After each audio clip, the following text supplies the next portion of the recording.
Hi. So before we get into the main event, which is an interview I recorded last night with Beni Sabti, an Iran expert in Israel, originally from Iran. It's now Thursday night. It's been quite a day. And shortly after I finished up with Benny last night at around midnight, the alarms went off all over central Israel and continued off and on through the night. 7:30 this morning, as many of you have probably heard, there was a direct hit at Soroka Hospital in Sheba. A ballistic missile smashed into the kind of lobby atrium of the hospital.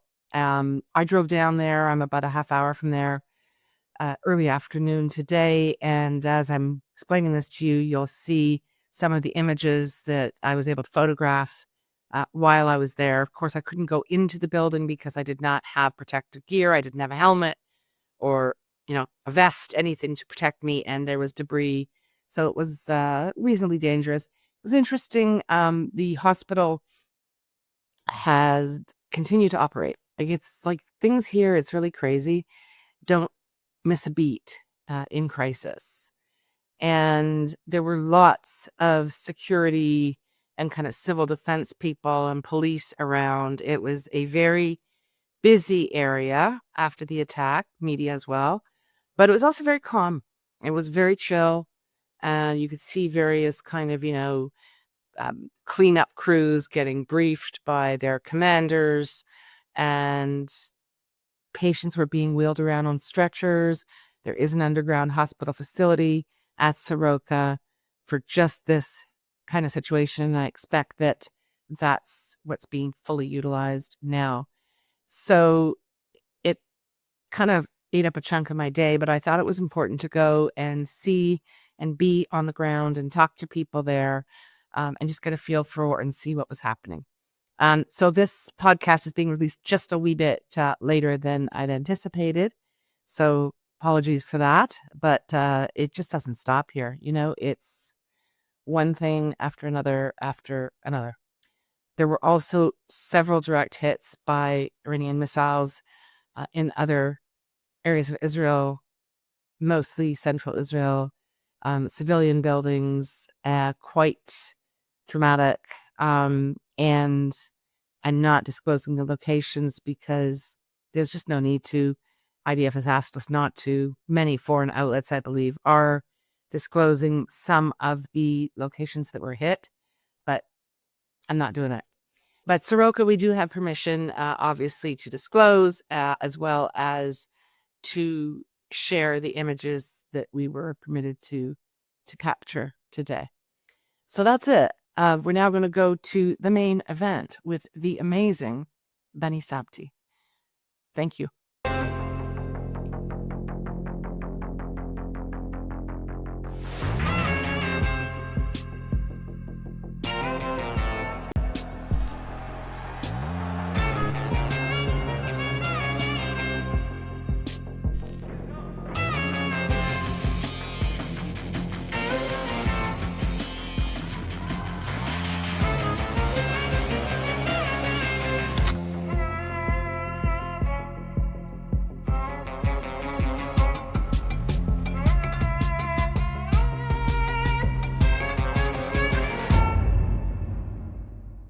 Okay, that really cool music. And for those of you watching on YouTube, you could see the visuals. It's the opening sort of scene trailer for the hit TV series called Tehran.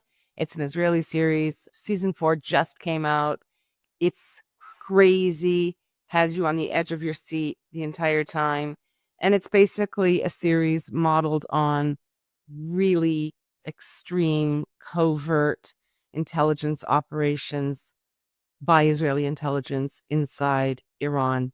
Of course, it's fictional, but of course, it's based on a lot of, things that have actually happened. And we're speaking today with Beni Sabti. Benny was born in Iran, moved to Israel in 1987 when he was 15 years old. He is an Iranian expert. He writes and speaks prolifically on Iranian security, military, cultural, social, political issues.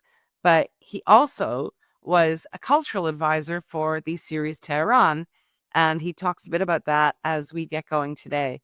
But the real point of this interview with Benny, this chat with Benny, is to try to understand what the Iranian mentality is, how the leadership and the people are seeing this crisis, and whether it may, in fact, lead to regime change in Iran, which, in Benny's view, most of its citizens are yearning for.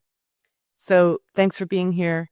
I'm Vivian Berkovich, former Canadian ambassador to Israel, and taking you now into the head of one of the foremost experts on Iran in the world, Beni Sabti. Stay with us. June 18th. It's pretty late at 11:20 in Israel. Beni Sabti, I know you haven't had much sleep since 3 a.m. on Friday. Thank you so much for making time tonight to fit in State of Tel Aviv. Really appreciate it. Thank you for your invitation. I appreciate it too. Well, you are the man. As you know, I've been wanting to speak to you since Friday. You were born in Iran in 1972. You came to Israel in 1987 at the age of 15. So you have very strong formative year memories of growing up in Tehran, sure. And your insight into the culture is invaluable, especially at a time like this. But before we get into the real stuff, I gotta say, you were a cultural consultant for the series Tehran. That's so cool, Benny. Yes, yes.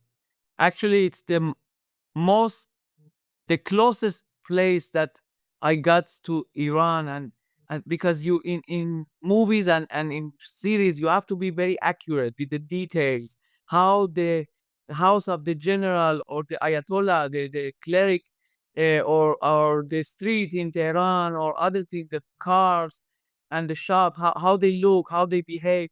So it's not like making a strategic assessment or writing a paper. It's very general, but in movies, it's really sweating for that. So I was inside Iran in that period.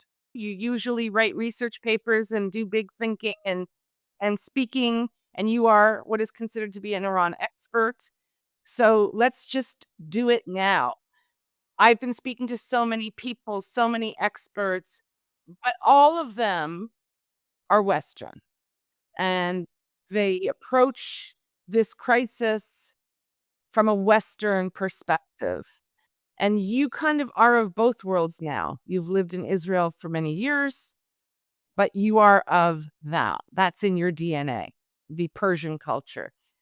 So we're looking now at the possibility of America striking Fordo, the centrifuge.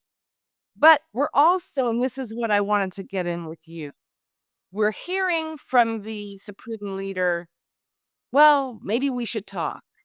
And then we hear, we're going to crush the Zionist entity. We're going to win. We will never surrender. Like, explain the mentality, the psychology of surrender in Iran, in Persian culture, in Shiite Islam. Yes.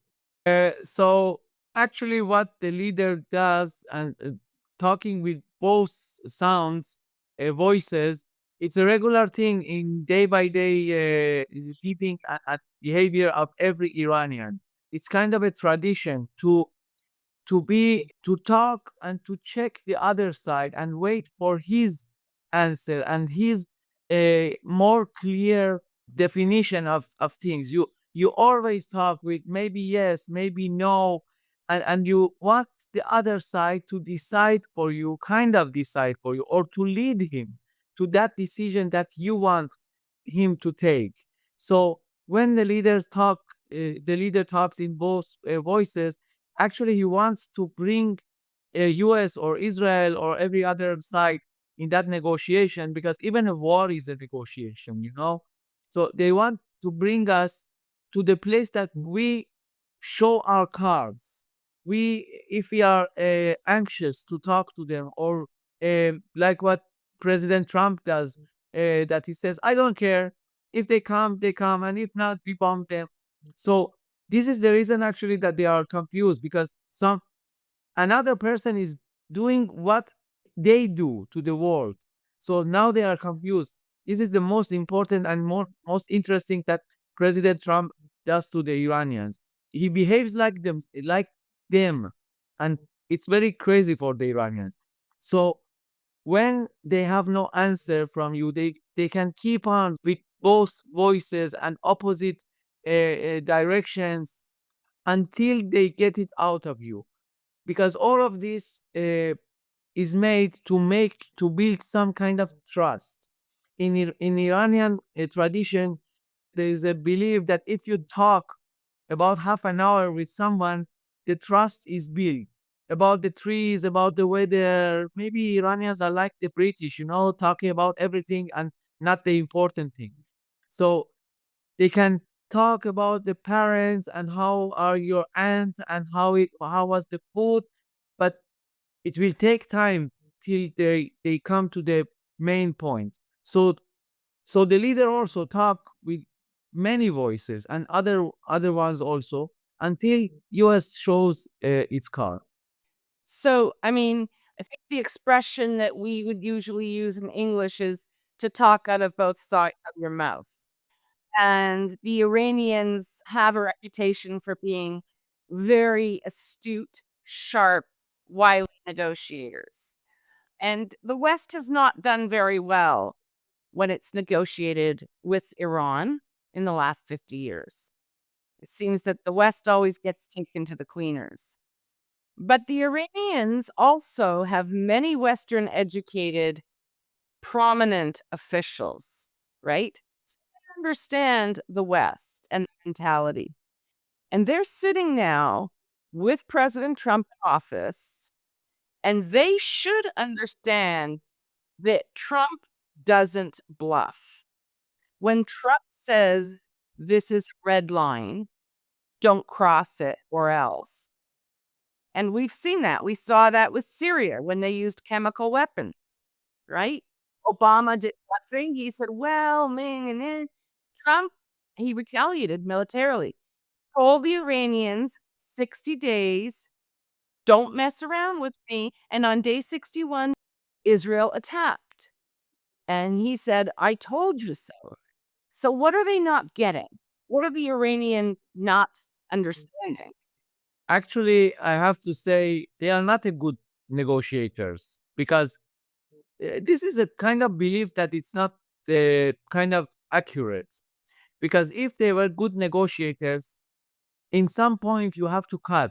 As you said, you have to understand that this is a real red line. This is the last price. So either you buy this product or you leave. You cannot still play and waste time. Again, another thing that it says about the Iranians is that they are very patient. It's not about patience, it's about wasting time.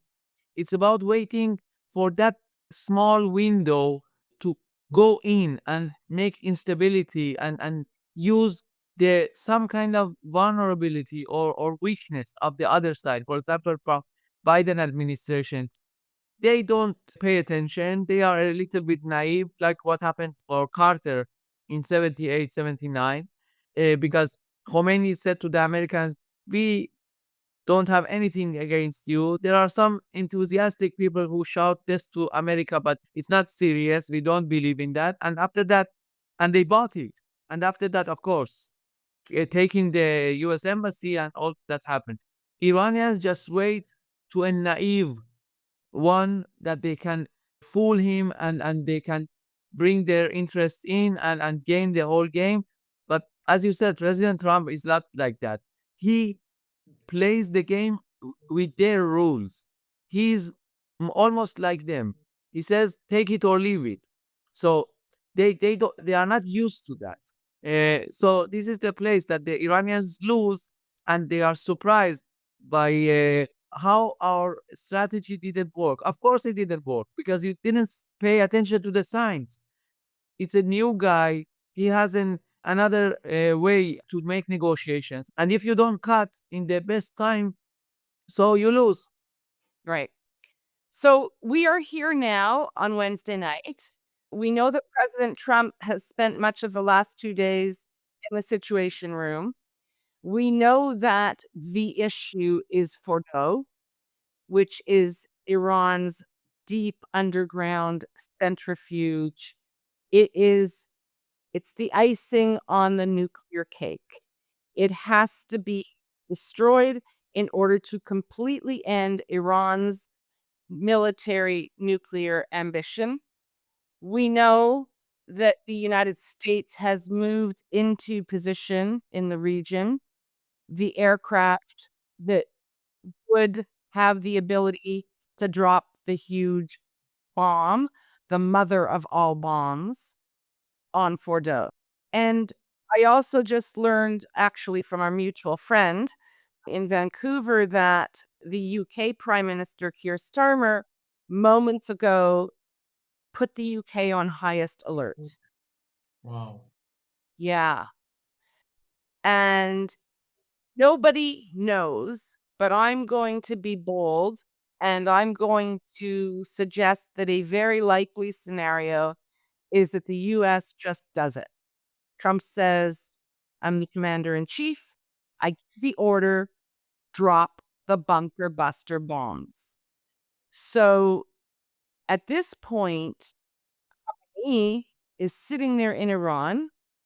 Most of the leadership with whom he worked, who he trusted, have been killed. The communications infrastructure, television, radio, has been destroyed. He's isolated and old.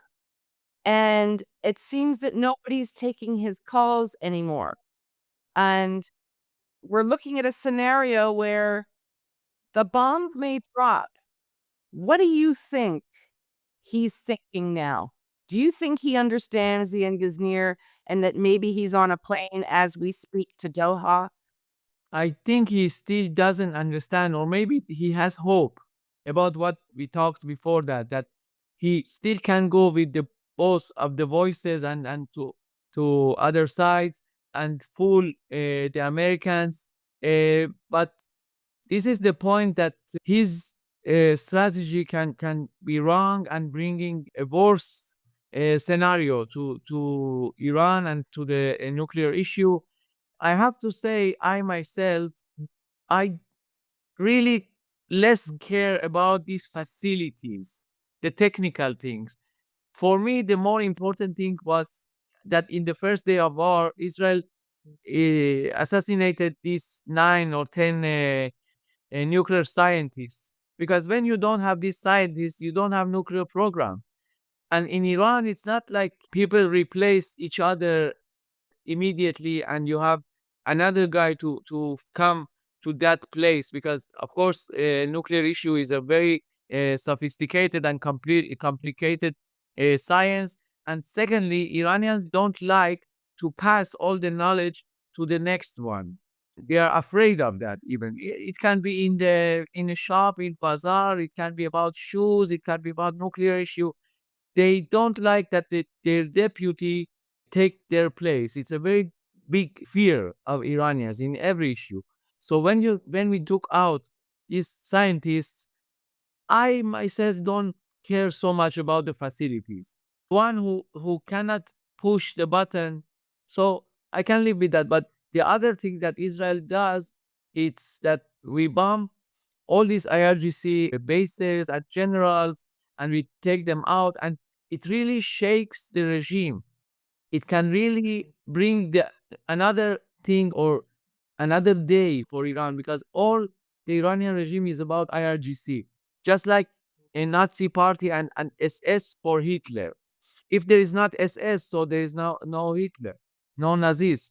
So maybe there is another kind of strategy in Israel that we, of course, don't know about it exactly. But if you assassinate these guys, it's the same results. Interesting.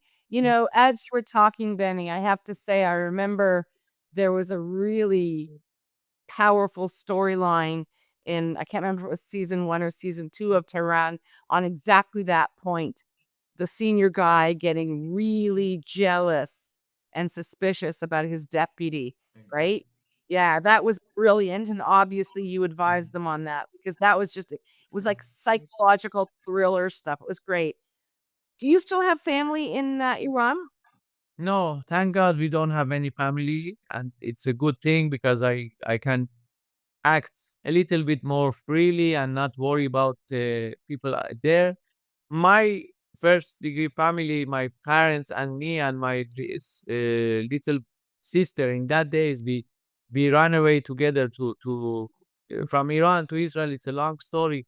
Someone smuggled us out of Iran, and after that we came somehow to Israel. Another Jews did it also in this way or with planes to a third country, and after that to Israel or to Europe or America. But it's not a country to live in these days for Jews especially. I've been going like Benny and like so many people here around the clock. Sleep is something that we sort of remember. It's a momentous time. I feel we're at a really critical turning point in history, possibly one of the most significant points in global geopolitics in the last 100 years. Because if the regime in Iran does fall, so much changes, and hopefully for the better. I mention this every time, and I'm going to do it again. State of Tel Aviv is a reader supported enterprise. We are fully independent, and we rely on your generosity and appreciation of our work to support us with paid subscriptions. Please consider doing that.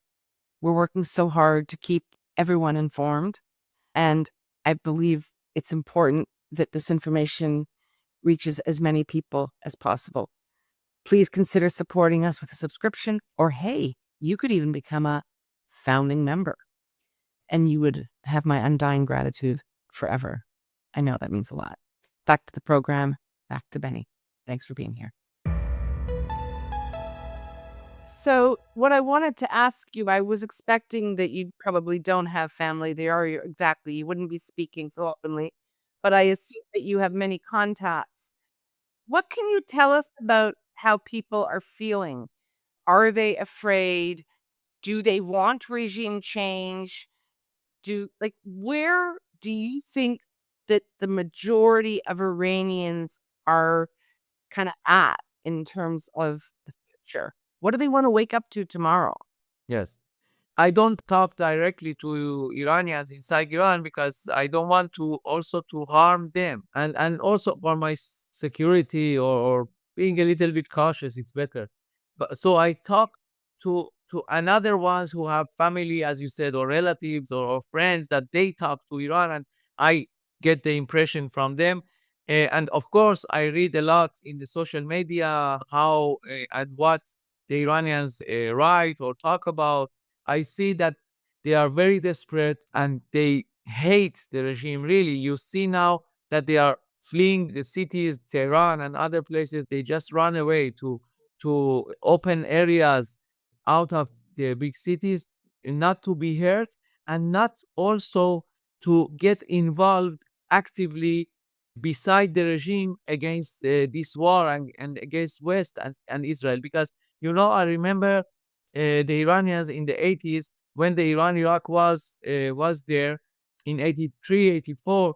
They were very enthusiastic. They loved revolution and Khomeini and all these things, and going to the war and being shahid. It was very popular, and they loved it because the revolution was very fresh, and they didn't see still the damages that came after, and they made human chains around bases, around government buildings or important places. So maybe Saddam planes won't bomb them. Of course, they bombed because Iraqis, they don't care about the civilian, and Iranians also, they don't care about it. the civilian. But now, no human chain. They barely organize a very small propaganda protest of the people, of their supporters 2 nights ago, and the, they came and went very fast because people are afraid. People don't believe in the regime. In the last elections for presidency, 80% of the Iranians didn't come even to vote. They didn't come and put a white paper in there. And no, they didn't come. It means that about 80% of the Iranians, they hate the regime. They don't want anything with that. There is a very huge brain drain from Iran, as you said. A lot of them are in Toronto, in Canada generally. So We have a lot of IRGC in Canada too. yes, this is a very bad thing, and I hope that Canadian government should be awake and take care of this penetration. But the Iranian people are fearful. And one of the things, I'm glad you raised what you did, because in 2009, I believe it was the last time when there was a really big uprising and Obama just did nothing, nothing to help. They were begging for help. They were begging for support. And since then, it's been these kind of sporadic outbursts or rebellions with respect to hijab or on university campuses, but we've not seen any people taking to the streets this time. And this is, if there was a time to take to the streets to try to bring down the regime, this is the moment. But there's just too much fear, is I think what you're saying, right? Yes, the people, especially after the Mahsa protest, the women protest, they became very passive because no one supports them inside Iran. No, inside, of course, they support, but they really hope for support also from outside. There is a ridiculous saying that you cannot change Iran from outside. But when you look in the history of Iran, many of the changes that were brought to Iran, it was from outside, from Alexander the Great till 18th and 19th centuries, even 100 and 150 years ago. The West, especially, and Russians, they had a great part of changes inside Iran. So what Israel does, it opens the first or the second door for the Iranians to rebel.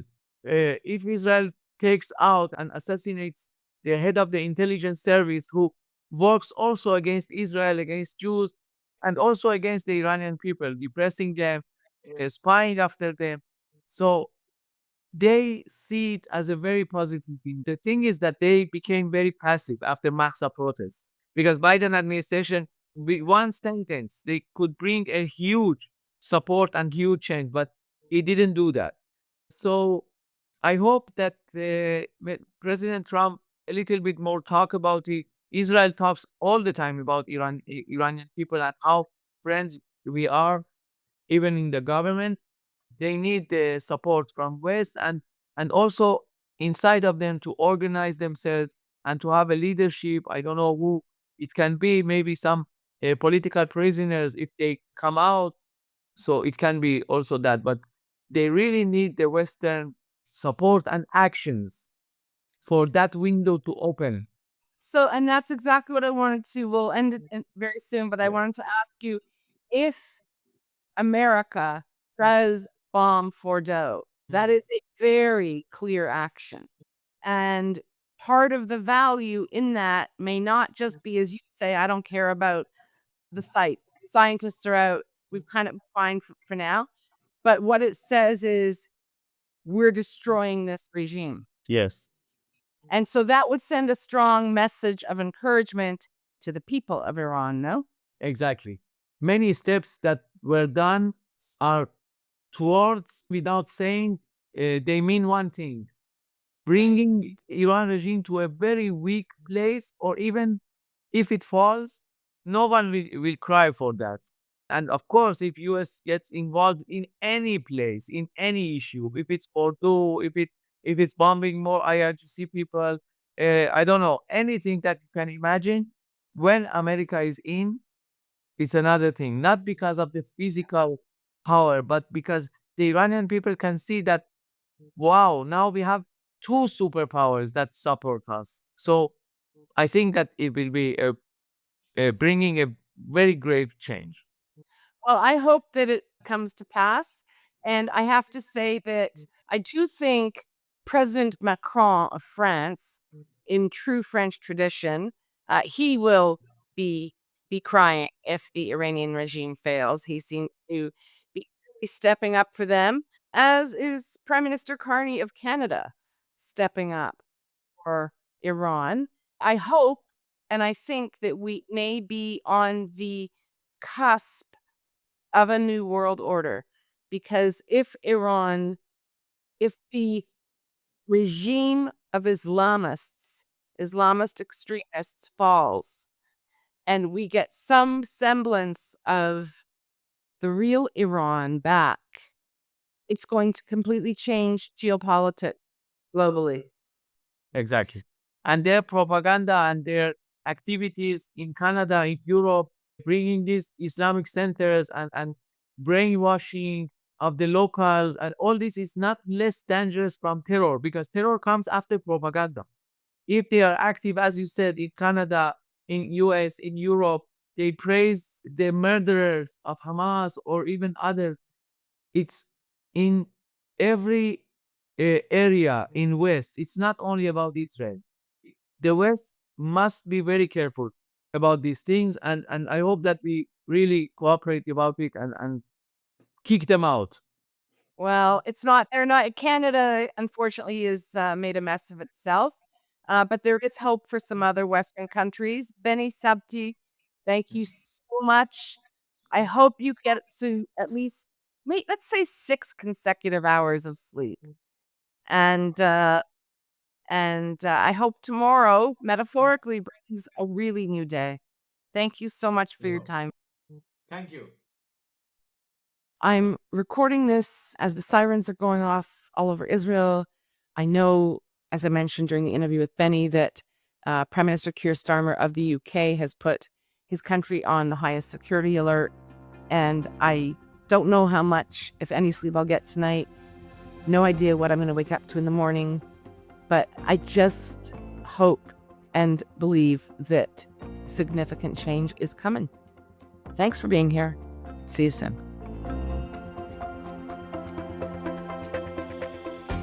We love hearing from you, so please comment on our website, stateoftelaviv.com, or send us a note to hello@stateoftelaviv.com. On behalf of the State of Tel Aviv core team, Yon Zabo, our creative, graphic, visual, and marketing man, Amir White, producer and editor extraordinaire, sound guy, who is also impressively patient with me and my boomer tech deficiencies, and our social media manager who pitches in on everything, Maya Naftalin. Thanks to the team. Thanks to you for being here. We'll be back soon.